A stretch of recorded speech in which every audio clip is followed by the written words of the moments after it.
বাবর আজমের গল্পটা এবার একেবারে কমেডি শো হয়ে গেল।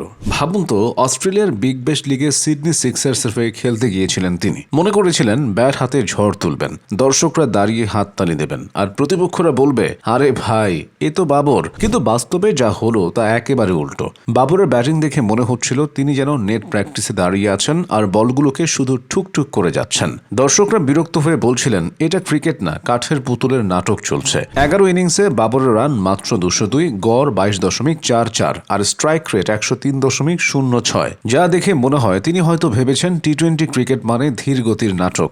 দুটো অর্ধশত রান করেছেন ঠিকই, কিন্তু 5টা ম্যাচে 2 অঙ্কে পৌঁছাতেই পারেননি। দর্শকরা তখন হাসতে হাসতে বলছিলেন, বাবর কি ব্যাট হাতে ঘুমাচ্ছেন নাকি? সবচেয়ে মজার ঘটনা ঘটল সিডনি থান্ডারের বিরুদ্ধে ম্যাচে। স্টিভ স্মিথ নিজে যাতে স্ট্রাইকে থাকতে পারেন বাবরকে সিঙ্গেল নিতে দিলেন না। বাবর তখন দাঁড়িয়ে ভাবছিলেন, আমি কি ব্যাট হাতে মূর্তি হয়ে গেছি নাকি? ঠিক তারপরেই আউট হয়ে গেলেন। ডাগ আউটে ফেরার সময় এত রাগ হলো যে ব্যাট দিয়ে বাউন্ডারি লাইনে সজোরে মারলেন। দর্শকরা তখন হেসে বলছিলেন, বাবর ব্যাট দিয়ে রান করতে না পারলেও ব্যাট দিয়ে মাঠে শব্দ করতে পারেন। সিক্সার্সের অধিনায়ক মোজেস হেনড্রিক্স পরে স্বীকার করলেন, বাবরের সঙ্গে বিষয়টা মিটমাট করতে প্রায় 2 দিন সময় লেগেছিল। ভাবুন তো, 2 দিন ধরে তারা আলোচনা করছেন, বাবর তুমি কেন রাগ করলে? বাবর হয়তো বলছিলেন, আমি তো রান করতে পারিনি, তাই ব্যাট দিয়ে অন্তত একটা বাউন্ডারি মারলাম। এদিকে সিডনি সিক্সার্সের সমর্থকরা সোশ্যাল মিডিয়ায় দাবি তুলছিলেন বাবরকে বাদ দেওয়া হোক। তারা লিখছিলেন, আমরা চাই রান, বাবরের ঠুকঠুক নয়। ঠিক তখনই পাকিস্তান জাতীয় দল তাকে রাখলো প্রস্তুতি শিবিরে। একেবারে সিনেমার মতো ঘটনা। যখন সবাই তাকে বাদ দিতে চাইছে তখন তিনি এমনি বাদ হয়ে গেলেন। সিডনি সিক্সার্স সোশ্যাল মিডিয়ায় লিখলো, ধন্যবাদ বাবর,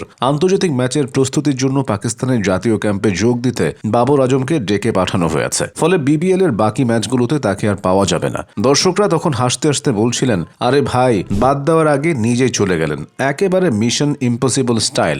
বাবরের ব্যাটিং নিয়ে সমালোচনা হচ্ছিল। কেউ বলছিলেন বাবর ব্যাটিং করলে মনে হয় তিনি রান করার বদলে বলকে আদর করছেন। কেউ আবার বলছিলেন তিনি হয়তো ভেবেছেন টি-20 ক্রিকেট মানে ধীরগতির নাটক। কিন্তু পাকিস্তান তাকে ডাকলো বিশ্বকাপের আগে জাতীয় শিবিরে, এর মানে বিশ্বকাপের দলে তার থাকার যথেষ্ট সম্ভাবনা রয়েছে। দর্শকরা তখন বলছিলেন, আরে ভাই বাবর তো বিশ্বকাপে খেলবেন, এবার হয়তো তিনি রাগ করবেন অথবা আবার ব্যাট দিয়ে মাঠে শব্দ করবেন। এই পুরো কাহিনী একেবারে কমেডি নাটক হয়ে গেছে। একদিকে সিডনি সিক্সার্স তাকে বাদ দিতে চাইছিল, অন্যদিকে পাকিস্তান তাকে ডাকলো। দর্শকরা হাসতে হাসতে বলছিলেন, বাবর আজম একজন ব্যাটসম্যান যিনি রান কম করেন কিন্তু নাটক বেশি করেন।